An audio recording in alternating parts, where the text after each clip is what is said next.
Well, hello everybody. Welcome to Making It Simple. Hope you are well on this beautiful Thursday. The sun is shining, the air is crisp, and the year is almost over. Can you believe it? 2023 is right around the corner. I want to take these next couple of days, today and tomorrow, and I want to bring to you the conclusion, if possible, if the Lord so allows me to do this. I want to bring to you the conclusion of our series in growth. This last part is simply called I'm Walking. I'm walking. When we think of the physical principle of walking, it allows us to move forward. It allows us to have freedom. The ability to be able to walk allows us to navigate and move ahead and all the other things. You know, walking can lead to running and so on and so on. We could get through a lot of different examples about that. But the concept, when we think about walking as it pertains to our spiritual life, we think, okay, well, how do those two things marry? How do those two things come together? What can we tell by our walk? Think about that for a minute. Our walk, our literal physical walk, says so much about our condition. Is it a nice, constant stride that saying things seem okay? Is it slower because there's a pain? Is there a limp?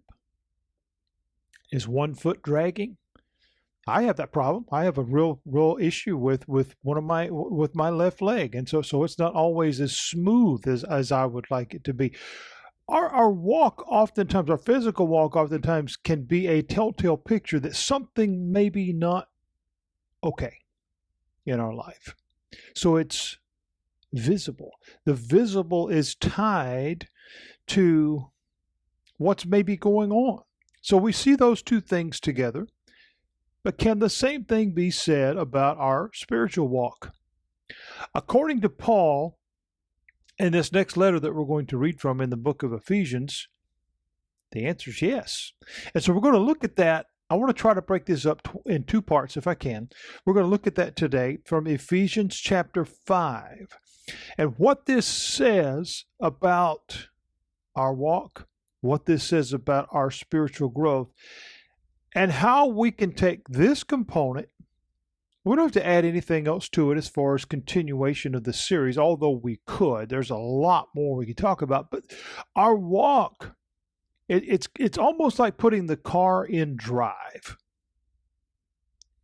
You have the ability. The engine is running. You've got the wheel. Are you willing to take your foot off the brake and hit the gas? You have the ability. You're standing up. You have the ability. One foot moves in front of the other. Are you willing to take those steps? But are you mindful of what those steps paint a picture of? Paul says in chapter 5, we're going to begin in verse 1. He says, "Be therefore followers of God." Okay, that is a depiction of our walk. Are we following? What direction are we going? He says, be followers of God as dear children. Are we mindful? Are we respectful? Are we listening? That's very important. He says, he begins here in verse 2, he says, and walk in love. That is a clear picture. Walk in love. Okay, well, what does that look like? Let me show you. As Christ has loved us, do we represent what's been given to us? Do we represent the example of Christ? Is that the picture we paint with our walk? Paul says here, as we're walking, we must walk in love. And again, not in the way that we describe that word and the warm and the fuzzies and kicking the sand and giving flowers and puppies and chocolate. That's nice. I'm not demeaning that. But in this form, much like and exactly like, for that fact, of Christ, love is an action. In other words, the love of Christ that he has for us created an action. It wasn't just words. It wasn't, well, I love you. How many people say that today and don't mean it? And again, I don't mean to be critical or judgmental in any way, but we hear that all the time. Love you, man. Love you. Love you. But is that real? Because that very person that just told you, man, I love you, I'll do anything for you, call them at 3 o'clock in the morning and tell them you're in trouble. Then we find out, okay, oh man, it's 3 o'clock. I mean, do you really? I mean, what? Love is a critical word that we need to understand needs to be real. And when God uses that word, and as it's used right here, that is the measuring stick, if you will. Is it real? Is it real? He says, as Christ has loved us and given himself. That's the action part. I love you this much. Let me show you. Given himself for us. If we go back to the first part, dear children, we love our children. We do anything for them, even sacrificially if it is possible. God did. Given to us an offering and a sacrifice to God for a sweet smelling savor. There's passages that talk about the aromas that please God. I once did a sermon one time, and again, not to be funny, but the title of the sermon was, How Do You Smell? Now, we could go all kinds of different ways with that, but are we a sweet smelling savor to God? Paul goes on, and we can read on several more, and he says, but fornication and all uncleanness and covetousness, and let it not be once named among you as becomes saints. We just came out of the part of this series that talks about the things that we need to get rid of. He said these things can't be a part of your life. They can't be a part of your walk, because that walk is what's visible. That walk is what others see. Neither filthiness nor foolish talking nor jesting, which are not convenient. That means out of character, but rather giving of thanks. What does your walk show? Am I grateful, or am I griping all the time? For this you know, that no whoremonger nor unclean person, and again, that word, that's a biblical term, King James term. Most people would never say that word. But he's just talking about running around all over the place. And he says, unclean person or covetous man, I'm jealous, I'm looking at everybody's stuff and I want it. Who is an idolater, worshiping anything but God. And here's where it gets serious. Why does our walk matter? He says, because if these things, talk about having to remove stuff from your life and why it's important. He said, these things can't be a part of your walk because such has no inheritance in the kingdom of Christ and of God. You don't represent this, therefore you're not part of this. Oh, that's mean, that's judgmental. No. If you today say that you work for a particular company and you present yourself in such way to others, but that company has never hired you, that company has absolutely no idea who you are. Because, in fact, you're not even who you are. You have an assumed name, this or whatever. Then you have no part of the benefits of that. In other words, every week you're not going to get a paycheck. You're not going to be on the company Christmas card list or whatever the case. God is saying here, if you don't represent what I've done for you, and if you don't represent me in your walk, if it is not reflective of who I am in you, there's nothing there. There is no inheritance. Inheritance is that which is to come. That is not what you already have. It is what is to come. It is what we wait on, or whatever the case. He said, let no man deceive you with vain words. We live in a world of a puffed up society. Okay, we do. Oh man, this is the greatest of all times. And there are people who begin to believe in their own hype. It is wonderful to get compliments. It is wonderful to get the attaboys and the pats on the back. But be very, very careful of where that lifts you up to. Because the climb up is wonderful. The fall down, not so much. He says, because of these vain words, these things come with the wrath of God upon the children of disobedience. Therefore, be not partakers with them. Be very careful what you listen to. In other words, as you're walking, be very, very careful who's giving you directions. Very careful. I want to stop right there because I want to get into the heart of this message. And again, it's my attempt, Lord willing, to do half today and half tomorrow and finish off this year with a bang. Part of the growing up process, part of the not just maturity, but the physical, literal growing up process is learning to walk. We just, of course, when you're on Facebook and different places, you have memories pop up. I just have, over the last couple of days, I've had memories pop up from a year ago when my little grandson, Maverick, was unable to walk. He was working on it. Now, of course, he's full blown and running and falling down and all the things that come with that. The next one coming behind him, Jace, he'll soon be there too. But the progression of that is just that. It's a progression. It's the attempt to learn to roll over, then it's pulling up, then eventually it's crawling, then a few steps, holding on to stuff in a walker, whatever the case, and then falling down, and then a few more wobbly steps, and then it's full steam ahead. It's just the natural way that it works. That is the physical kind of process, if you will. I'm walking. 1957, wonderful, wonderful entertainer and singer, Fats Domino. He filled the airwaves with such a great song. I'm walking. Yes, indeed, I'm talking about you and me. Walking, for most, is just a standard part of life. It's just part of what we do.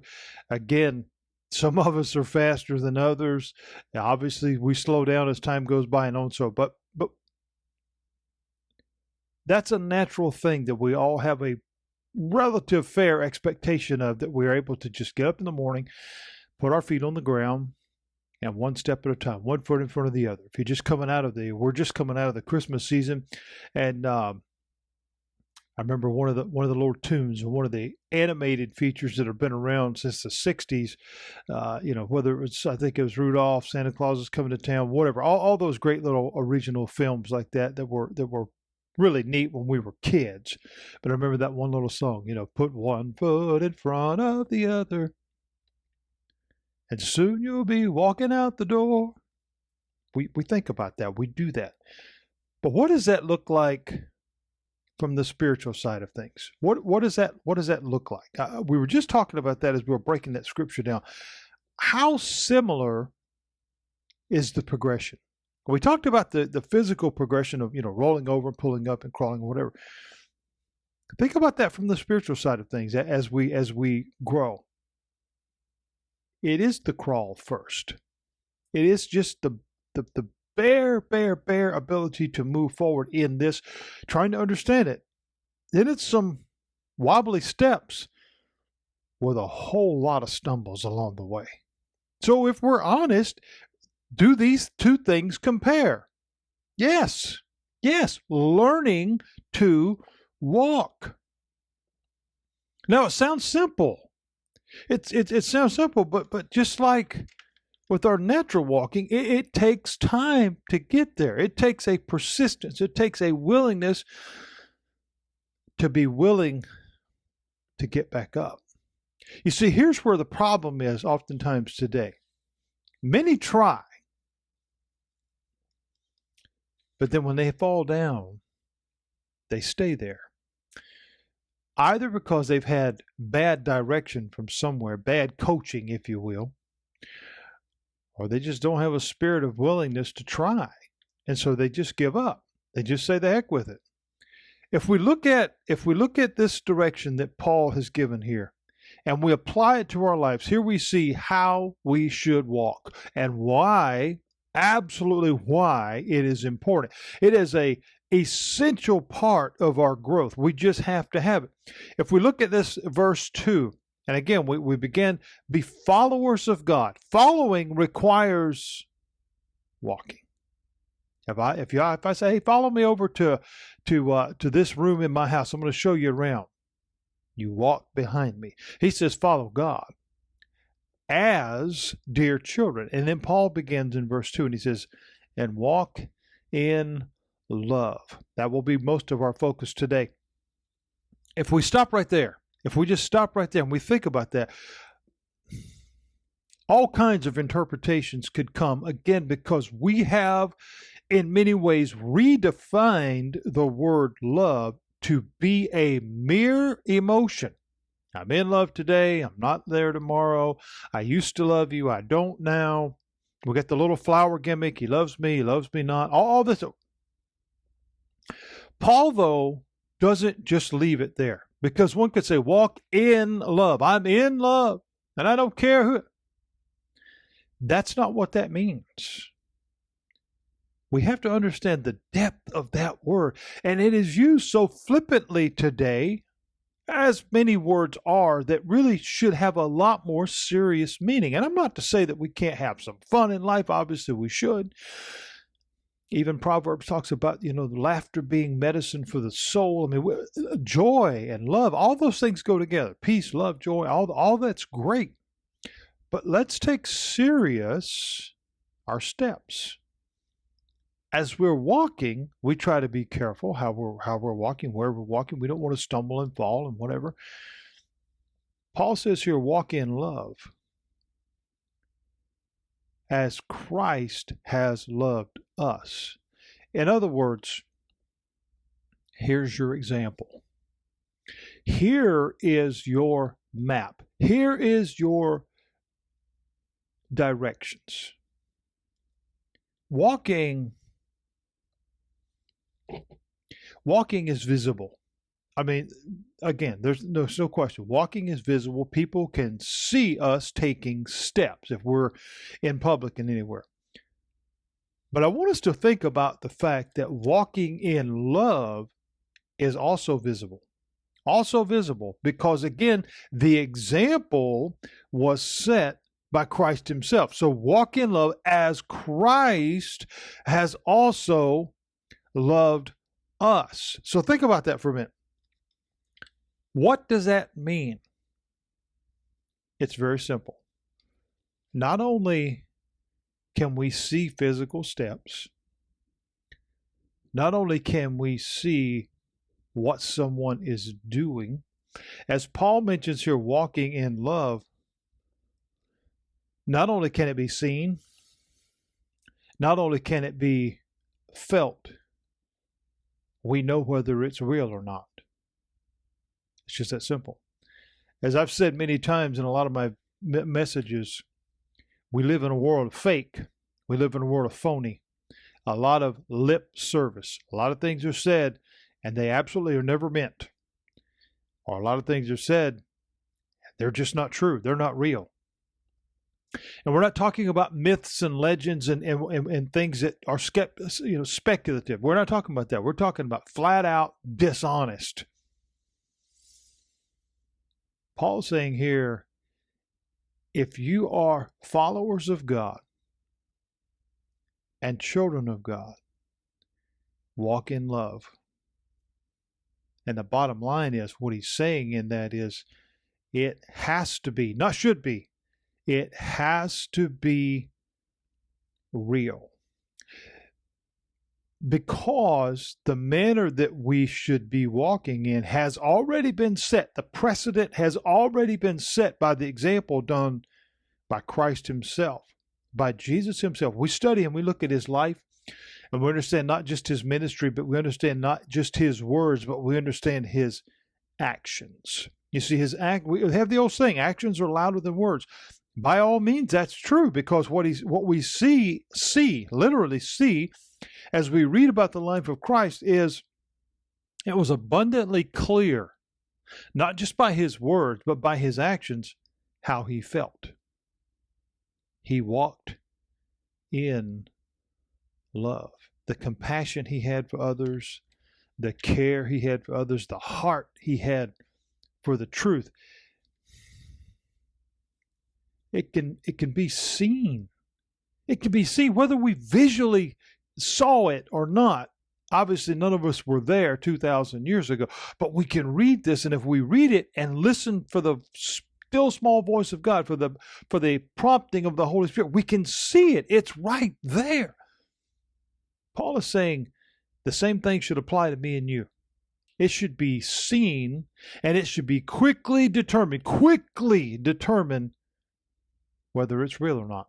Now, all of us know that saying and doing are very often opposites. And that's just a sad truth of the world that we're in.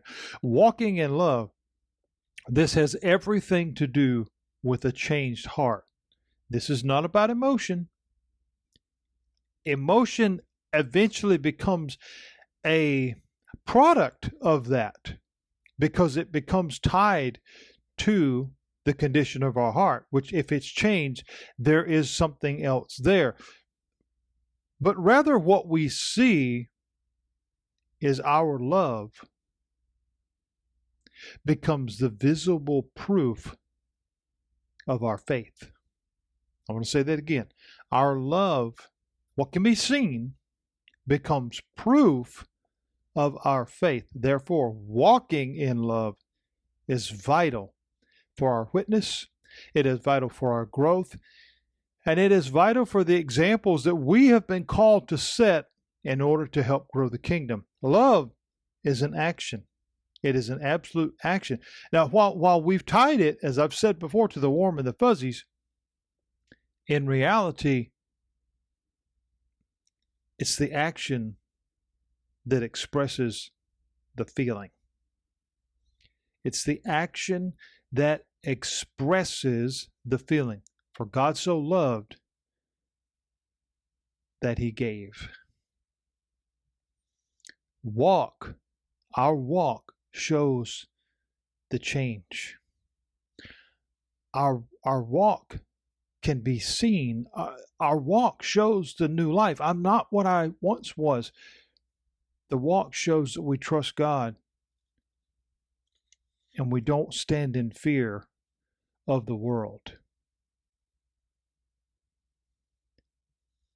When we learn to walk in love, we begin to have a greater concern for others. We show kindness in our words. We have greater compassion for those in need. We become an example of Christ. I'm going to leave it right there. There's nothing more important than that in our growth process, that's God's desire for us, is that we be Christ-like. But in order to be Christ-like, we must be like Christ. That begins with our walk. Are you walking in love today? Something to think about. We'll come back tomorrow with the rest of this and finish off 2022 of Making It Simple and get ready for one big year next year. Everything changes starting in January for me, for everybody. I'm excited about the days ahead. God bless you. I'll see you tomorrow.